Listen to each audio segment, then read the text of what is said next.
solution is. I agree, we could get lots of red states to sign on if we let them use the exchange, not all, but lots to sign on.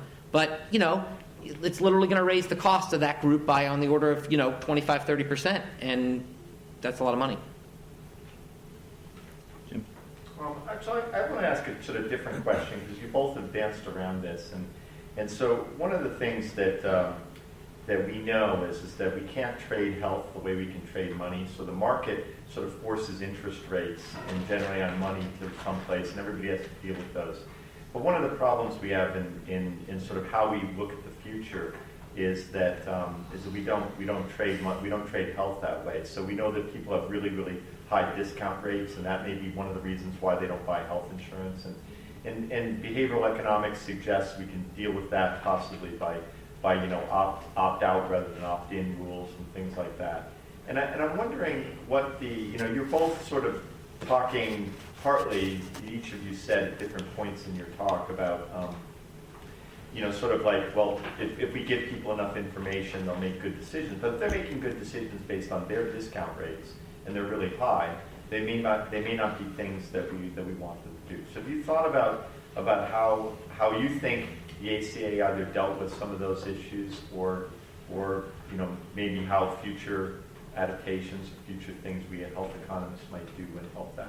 I mean, this is basically, to my mind, the single biggest, I love behavioral economics, but the single biggest problem is it's very hard to do welfare, which is basically, if people are making mistakes, what does the social welfare function look like? Yeah. And I think economists fall back on the social welfare function still being an aggregation of individual preferences.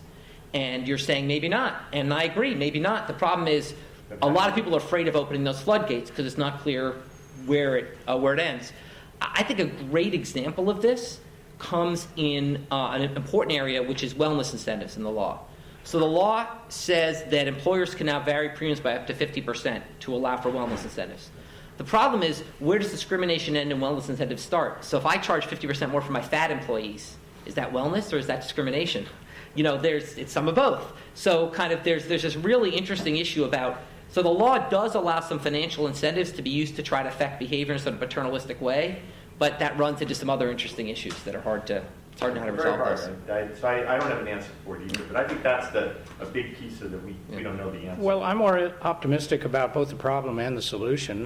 Most people did choose to buy private health insurance. Of course, there was a tax subsidy, but even so, the fraction that turned it down when it was available at a good deal was, this is what you get out of group insurance, generally less than 5%. So there are a few of them, and then the solution was, that was why I favored the individual mandate. Actually, the main reason was these few people who have very high discount rates, who don't think about the future, cut the crap, act like a grown-up and will make you do it.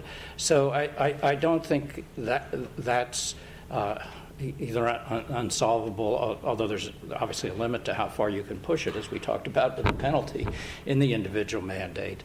But I think I don't know that I would regard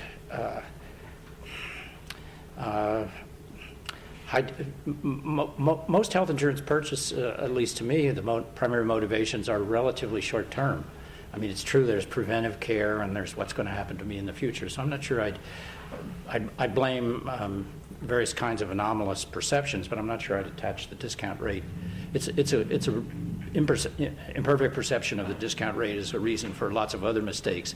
But I think the failure to purchase health insurance, although it probably contributes to it, is probably related more to imperfect perception about the probability that something's going to happen to me. I think we've got time for one more question. Okay, so I've seen a number of news stories saying that insurers, to bring their exchange rates down, are limiting their networks more than they previously had. Do you know the degree to which that's true, the degree to which it's a good thing, and whether there's likely to be public backlash against it? It's absolutely true. That's the big innovation. They're not doing nearly as much with cost sharing as they are with network limitations. Good thing is good thing for who? For the patients, it can't be a good thing. It might not be a bad thing.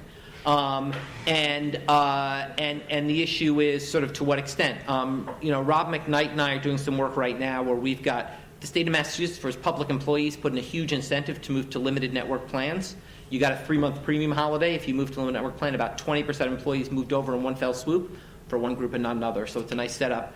And what we're finding is that the people went to specialists less, not to regular doctors less.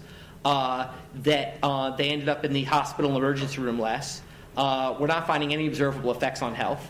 And so my sense is this may be a pretty, I don't think it's a long-run solution, but it may be more like a level shift, not a growth rate effect, but I think it's probably a sensible way to go, at least relative to purely open network. I guess I have two comments on that. One is back to the actuary's dilemma that I was talking about.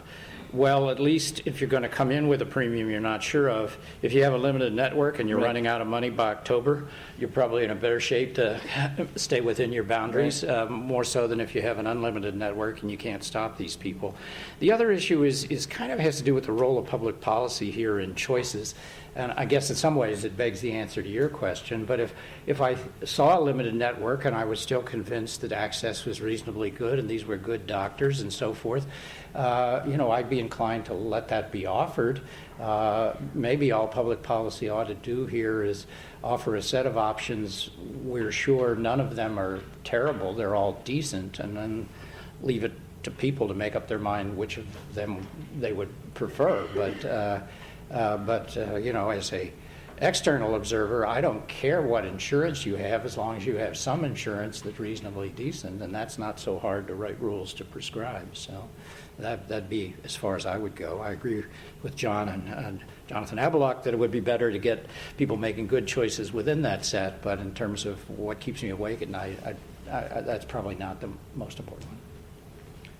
With that, I think we'll wrap it up, and will you join me in thanking Mark and John?